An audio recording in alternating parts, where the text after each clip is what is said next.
வெட்ட வெட்ட வாழைதான் அது அள்ளித்தரும் வாழ்வைத்தான்.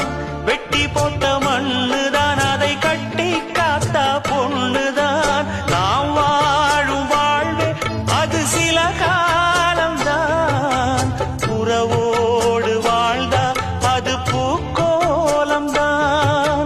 கெட்டாலும் பட்டாலும் உன் பேரந்தான். என்னடி ஞான பெண்ணே, உண்மை சொல்லடி ஞான பெண்ணே. நடந்தால் 2 அடி, இருந்தால் 4 அடி.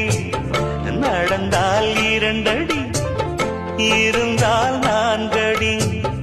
படுத்தால் 6 அடி போதும். இந்த நிலமும் அந்த வானமும் அது எல்லோர்க்கும் சொந்தம். அடி சொல்லடி ஞான பெண்ணே.